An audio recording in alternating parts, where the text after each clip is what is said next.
Hello. In this video, I'll introduce you to the gameplay of the new DCS campaign, Operation Irontide.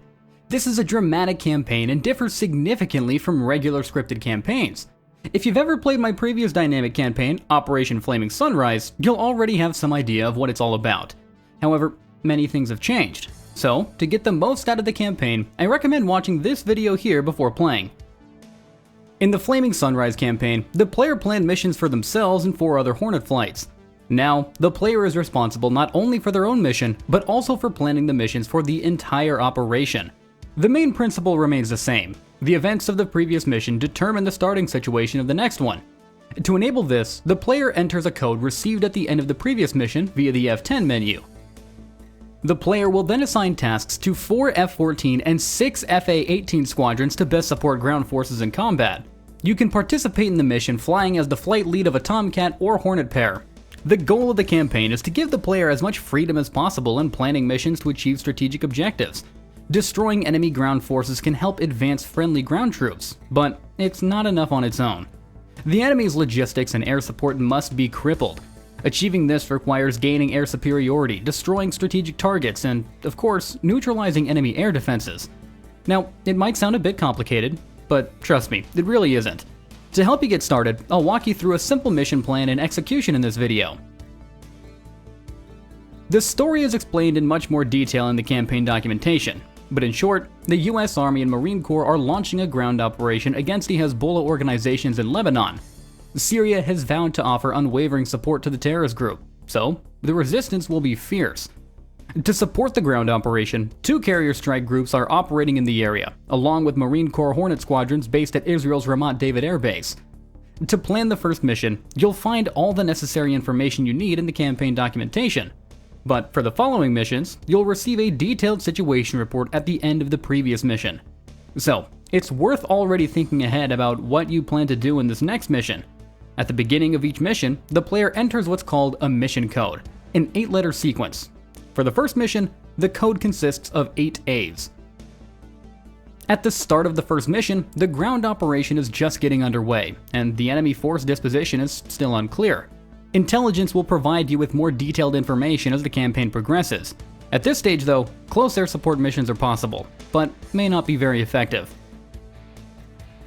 At the beginning of the campaign, enemy air defenses are extensive. Long-range SA-10 sites cover a wide area and will likely require more than 1 seed flight to take them out. SA-6 sites, on the other hand, are significantly easier to destroy. Enemy air superiority is currently dominant. MiG-21 squadrons are operating out of air bases in Lebanon, while the more dangerous MiG-29 squadrons are flying in from other locations. There are also a few Su-24 attack squadrons operating from airfields up in the north. I've decided that the objective of the first mission will be to prevent military operations at Beirut International Airport. The airfield is protected by an SA-6 site, so I'll need seed support. There are also several targets in the area designated as strategically significant.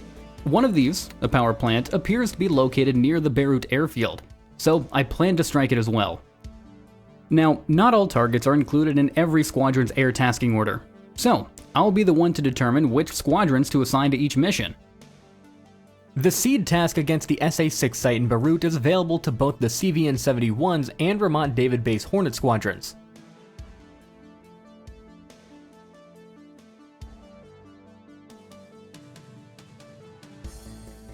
An offensive counter-air strike can be carried out by all Hornet squadrons.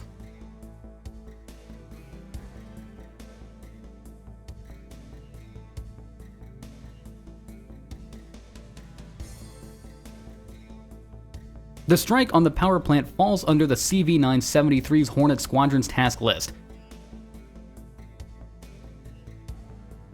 So, let's now take a closer look at the selected targets. The SA-6 site is located in a field to the east of Beirut Airport. At a minimum, the radar must be destroyed, preferably along with several of the missile launchers as well.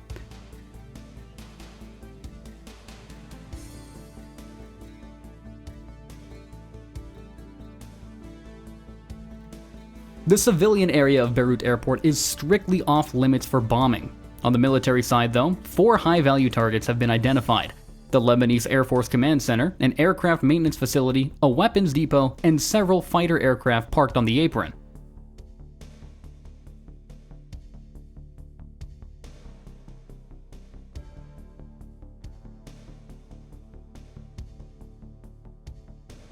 In the area of the power plant located next to the airfield, there are also 4 significant targets. Destroying this site will likely have an impact on the region's entire infrastructure, including the logistics support for enemy ground forces. Based on this, I've planned the following. I have 3 F-14 pairs available from each carrier, giving me a total of 12 Tomcats. That's a considerable amount of firepower. However, due to the enemy's air defenses, I'm a bit reluctant to send these aircraft deep into enemy territory. Therefore, I'm assigning the Tomcats from both carriers to defensive missions, protecting the carrier groups, tankers, and the airspace above the front line. I have 3 Hornet pairs available from each of the 2 carriers, as well as from Ramont David Air Base, giving me a total of 18 aircraft. However, I won't need all of them for this mission, so some of the pilots will remain on standby for now. I'm assigning 1 pair from CV-971 to destroy or suppress the SA-6 site near Beirut. 1 pair from CVN-73 will strike the airfield itself, and another will target the power plant. I will be flying as the flight lead of a Hornet pair myself, with the goal of protecting the strike package from enemy fighters. At the start of the mission, I can see the time of day and the weather briefing. Below that, there's also a short guide explaining just how the dynamic campaign works. Next, I'll want to select the loadout for both myself and my wingman. The loadouts for the other aircraft assigned to the mission are already predefined, but this can all be viewed by selecting the mission planner. In the planning view, you can see the positions of the carrier strike groups and the aircraft available to the player. You can select an aircraft by holding down Alt and left-clicking on the stack. The southern group is CVN-71 USS Theodore Roosevelt with its escort, and the northern group is CV-973 USS George Washington. For this mission, I'm selecting a Hornet from the Golden Dragon Squadron, callsign Dragon 11.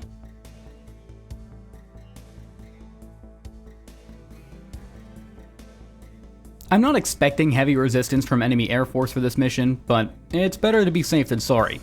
I'll take a full loadout of air-to-air weapons. My wingman isn't very fuel efficient in flight, so he'll have the same loadout, except with 1 additional external fuel tank.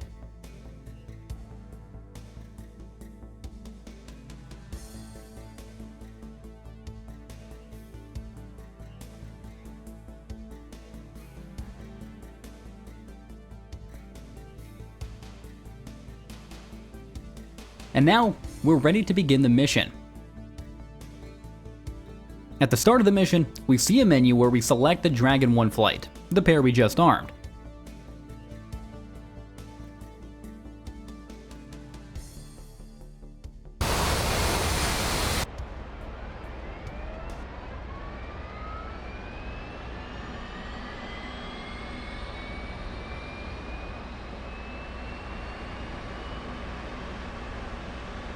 I'll begin entering the mission code by pressing the spacebar. If the music starts to get annoying, you can always mute it by pressing backspace. And I'm going to do that now so my explanation can actually be heard a little bit more clearly. Now, to enter the code, we'll open up the F10 menu.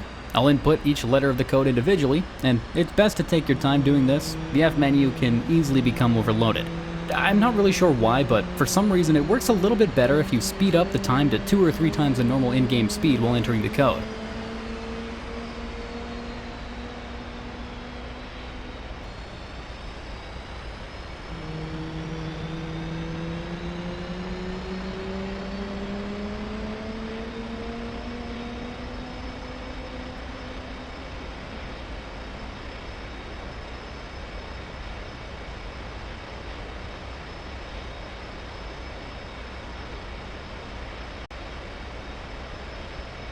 After entering all your letters though, I'll select Check the Code to make sure that the code has been entered correctly. It's at this point I can still edit the code if it's wrong. But after confirming the code is correct, I'll select Confirm the Code. Next up, we'll go through the situation report. The ground assault is just beginning and there are not yet any requests for close air support.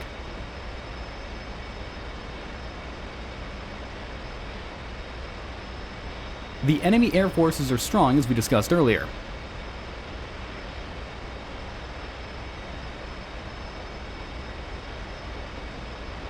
Next, we'll see the available fighters and notice that AWAC support is available. Then, we'll see the status of the enemy air defenses and a list of active, strategically significant targets.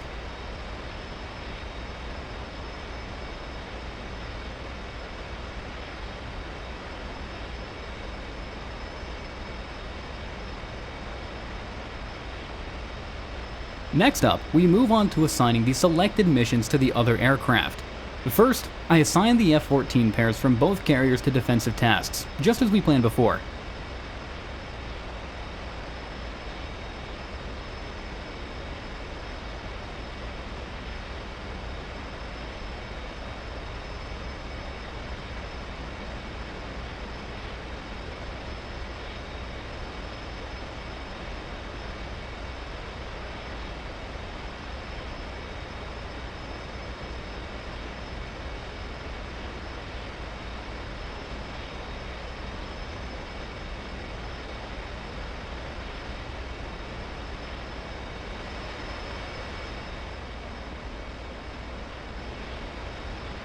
Then, the Hornet flights. First, the aircraft assigned to the seed mission. Then, the strike package. We won't be using any other aircraft for this current mission.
Except for the aircraft assigned to fleet defense and tanker escort missions, all the aircraft will remain in a safe area waiting for the push command.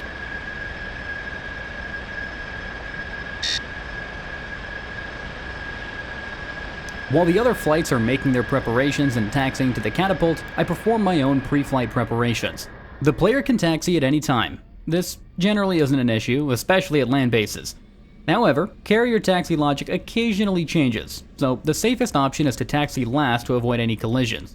For example, in this video, we can see the wingman starts moving before the player, which is not normal behavior and will likely change in a future DCS update.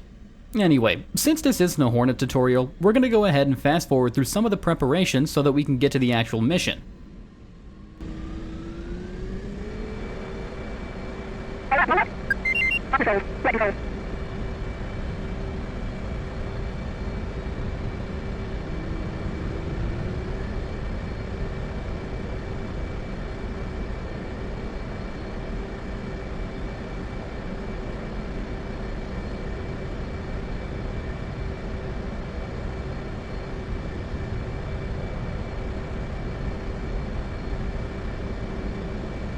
For a client flight, it's not possible to set waypoints in the mission planner window. For this reason, I set it on the carrier deck using the HSI. The documentation explains how to do this most easily in the Tomcat, and for this mission, we only need a single waypoint. In the top left corner of the map, you can see the coordinates. By moving the cursor over the desired location, in this case, Beirut Airport, we get the coordinates for the waypoint that we want.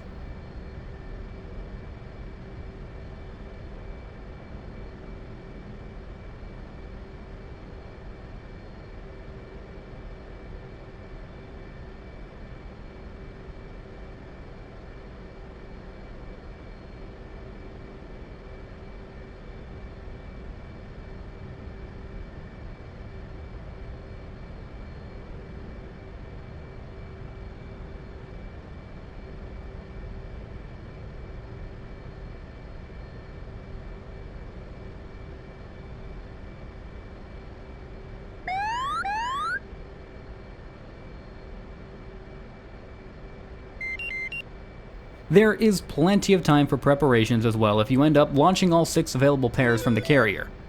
With the radios turned on though, pressing the spacebar performs a radio check with the wingman. Dragon 1, check on tactical. 2. Switch tower on primary.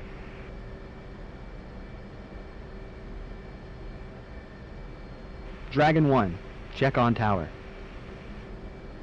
2.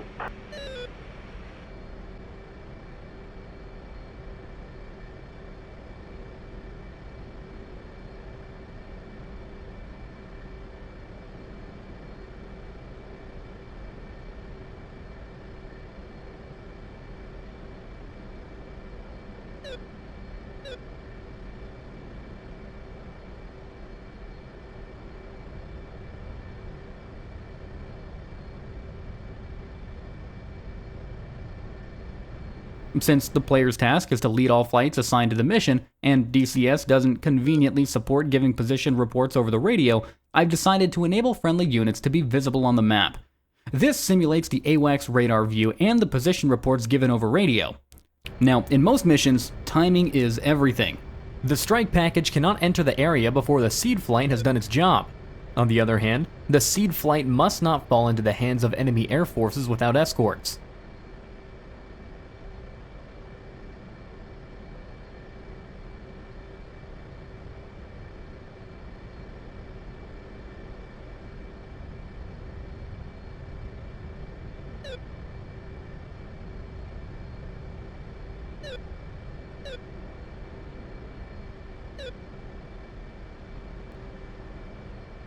At this point, we're ready to taxi to the catapult.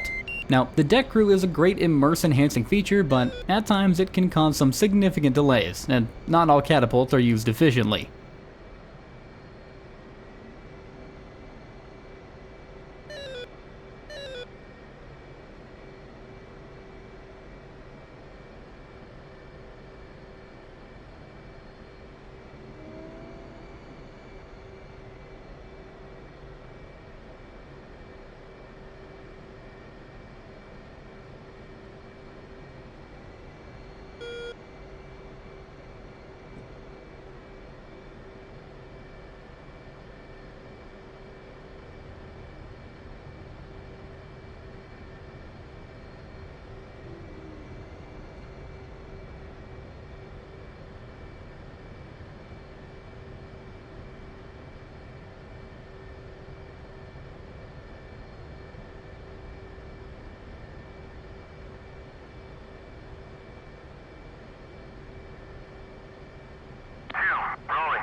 All set, let's go.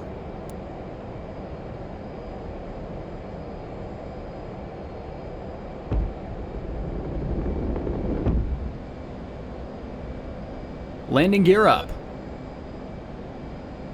Speed check and flaps up, heading towards the target.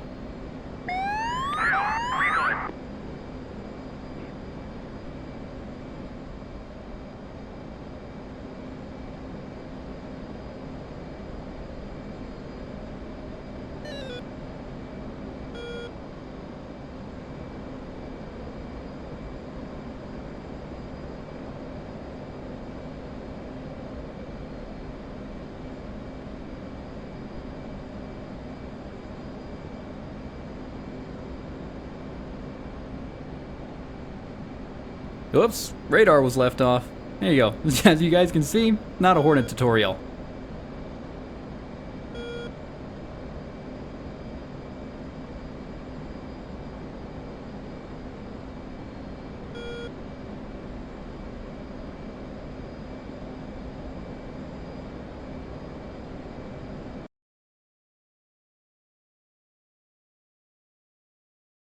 The strike package appears to be ready and waiting for push command, and the same goes for the seed flight.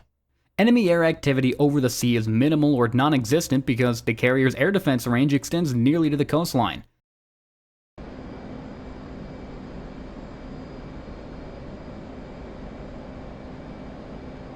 The wingman should join up on my wing after the launch.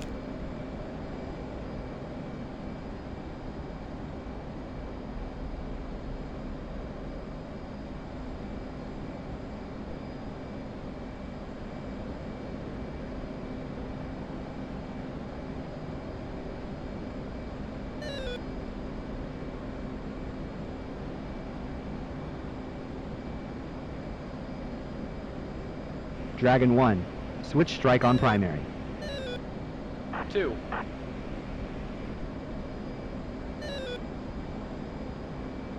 Dragon 1, check on strike. 2.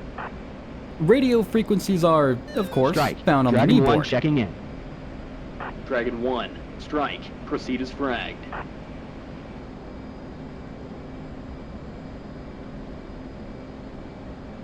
We're getting close enough. First, I order the aircraft assigned to the patrol mission to move into the operating area over the front line.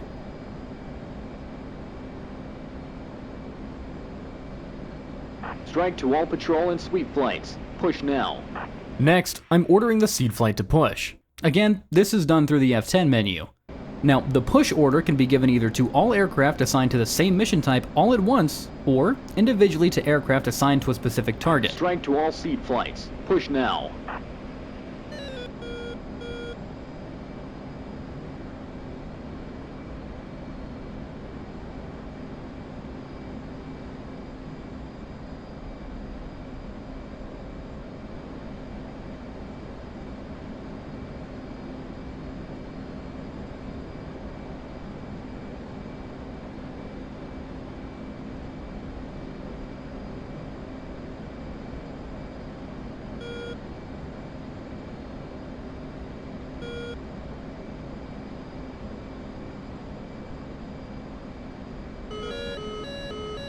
We're a bit too close, and the seed flight has not yet started its attack.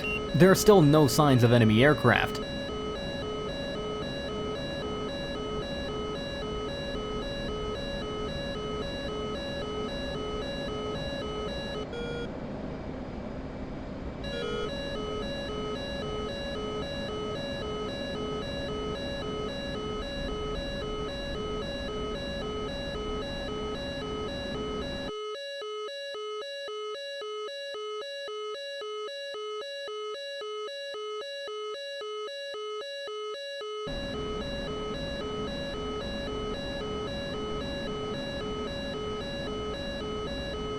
Strike. Lion 2 engaging Beirut SA-6. The seed flight is going in. And there they are.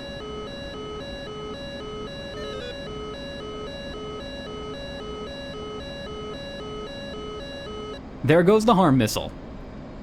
After destroying the radar, the seed flights attack the missile launchers with bombs.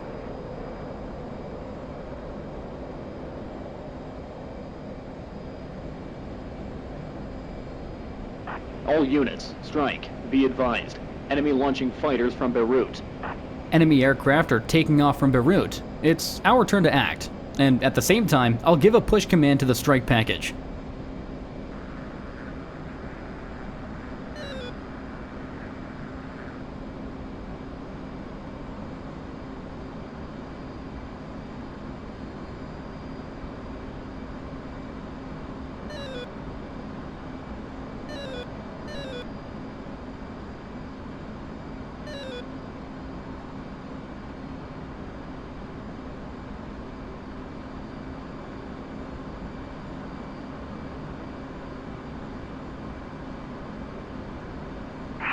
Strike, Lion 2, SA-6 suppressed. We are going in. I order my wingman to engage the enemy fighters. Wingman commands are given through the DCS communication menu on the tactical frequency, channel 1.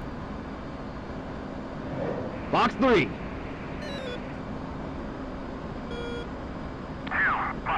Strike, Reaper 2 returning to cap station.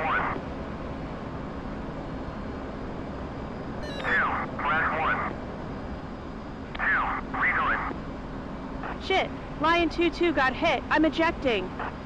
2 MiG-21 fighters were an easy target for the Hornets. Still, someone managed to shoot down one of the Seed aircraft.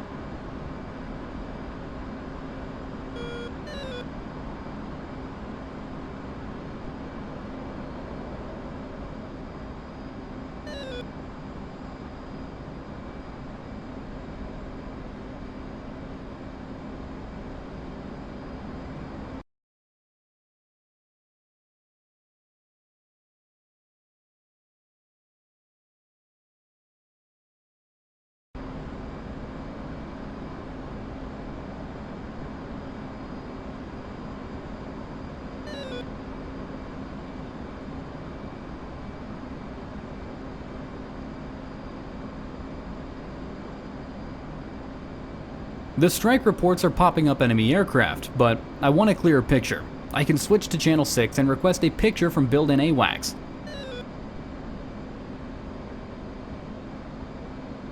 Wizard 111, request bogey dope.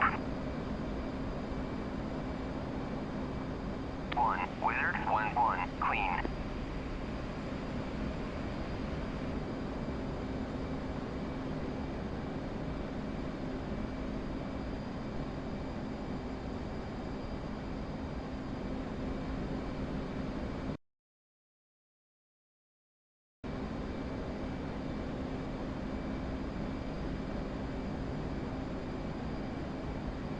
The bombs hit their targets, and the civilian area appears to remain untouched.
The power plant has also taken a hit.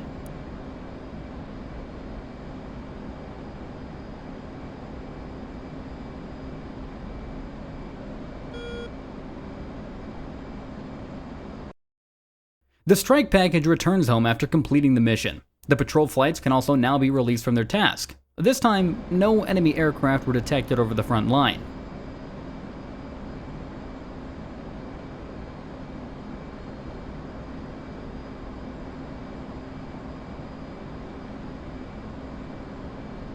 Strike to all patrol and sweep flights, RTB.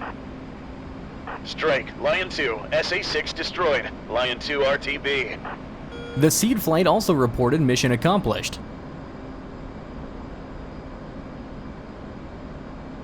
Just like that, mission accomplished. I'm returning to the carrier for the debriefing. Let's fast forward a little bit.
Now, if the mission required it, I could have done aerial refueling or refueled and rearmed the aircraft on the carrier or at Ramat David and continued the mission.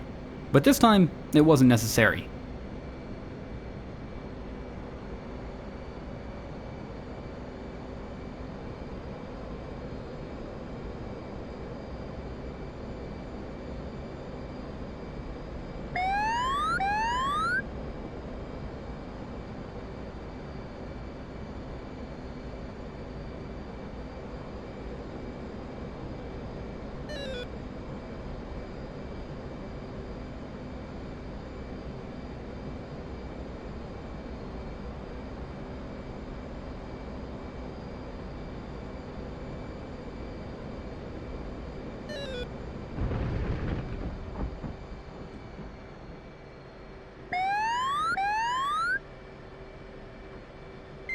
When I want to end the mission, I select Debriefing from the F10 menu.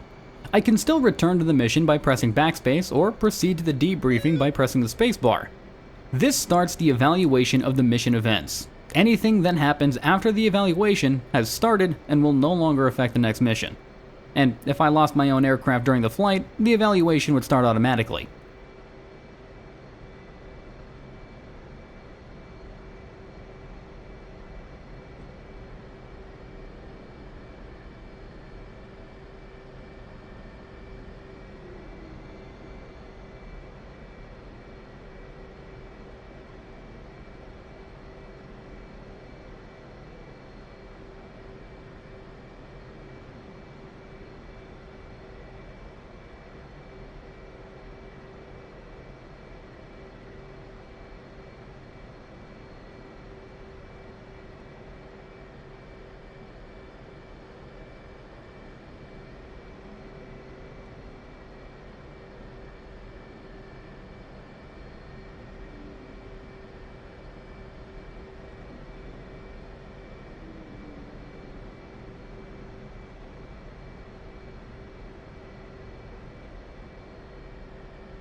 After the evaluation ends, I receive a code for the next mission.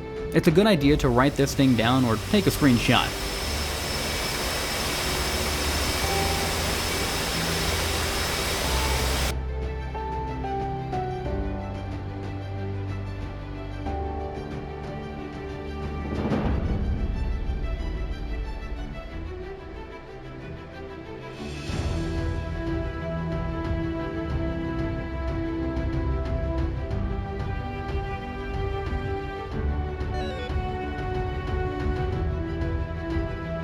Next, I'm presented with a detailed debriefing. The ground assault has begun, and for the next mission, we have more detailed information about enemy formations. The Army is also requesting air support for certain areas, and it's up to the player to decide whether to provide that support or allocate resources somewhere else.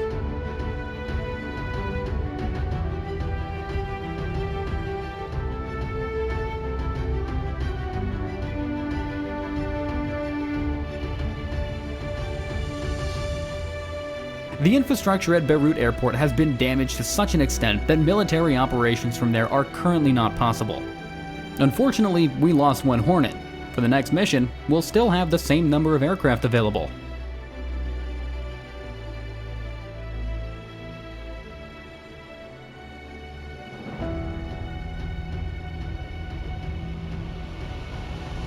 However, Beirut's SA-6 is out of action, and the power plant that we attacked is also out of commission.